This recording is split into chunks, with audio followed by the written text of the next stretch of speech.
దొరల దాష్టీకానికి, అధికారుల అహంకారానికి కుటుంబాన్ని, ఇంటిని కోల్పోయిన ఎర్ర జెండా చేతబూని చివరి శ్వాస వరకు పోరాడిన ధీర వనిత చాకలి ఐలమ్మ అలియాస్ చిట్యాల ఐలమ్మ. దొరలపై విజయం సాధించి తన వీరత్వాన్ని చాటుకున్న ఐలమ్మ జయంతి సందర్భంగా ఆమె గురించి ఈరోజు అనగనగాలో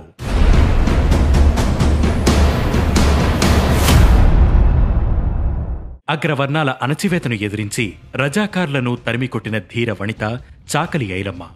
ప్రస్తుత వరంగల్ జిల్లా రాయపర్తి మండలం కృష్ణాపురం గ్రామంలో 1895 సెప్టెంబర్ 26న ఓరుగంటి మల్లమ్మ, సాయిల దంపతులకు 4వ సంతానంగా ఐలమ్మ జన్మించింది. జనగామ జిల్లా పాలకుర్తికి చెందిన చిట్యాల నరసయ్యతో ఆమెకు బాల్య వివాహం జరిగింది.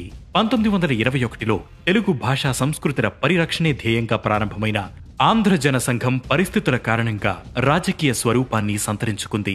1944లో భువనగిరి మహాసభ నాటికి కమ్యూనిస్టుల ప్రాబలంతో భూమి, భుక్తి కోసం పోరాటాలు మొదలయ్యాయి.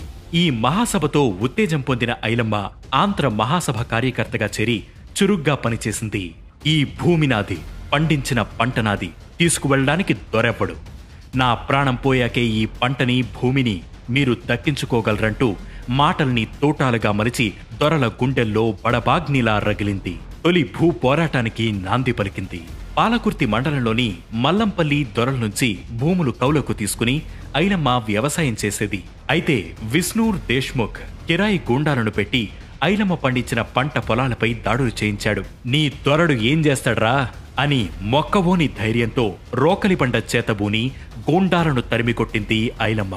ఆ సమయంలో ఆంధ్ర మహాజన సభ కార్యకర్తలు ఐలమ్మకు అండగా నిలిచారు. పోలీసులు, దొరలు కలిసి చేసిన దారుణాలకు ఇంటిని, కుటుంబాన్ని, చివరకు కూతురి మానాన్ని కూడా కోల్పోయిన ఐలమ్మ దొరల అహంకారానికి ఎదురొడ్డి పోరాడింది. అప్పుడే తెలంగాణ సాయుధ రైతాంగ పోరాటానికి బీజం పడింది.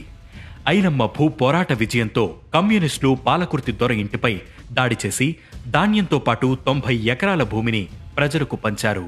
ఐలమ్మ భూ పోరాటంతో మొదలుకుని సాయుధ పోరాటం చివరి వరకు 4,000 మంది అమరులు కాగా మొత్తంగా 10 లక్షల ఎకరాల భూ పంపకం జరిగింది. చివరకు 1985 సెప్టెంబర్ 10న ఐలమ్మ అనారోగ్యంతో తుది శ్వాస విడిచింది. ప్రజా పోరాటాలకు స్ఫూర్తిగా నిలిచిన చాకలి ఐలమ్మ జయంతి, వర్ధంతి కార్యక్రమాలను 2021 నుంచి తెలంగాణ ప్రభుత్వం అధికారికంగా నిర్వహిస్తోంది. ఇక ఇటీవల చాకలి ఐలమ్మ 30వ వర్ధంతి కార్యక్రమంలో పాల్గొన్న సీఎం రేవంత్ రెడ్డి కోటి మహిళా విశ్వవిద్యాలయానికి చాకలి ఐలమ్మ పేరు పెట్టనున్నట్లు ప్రకటించారు.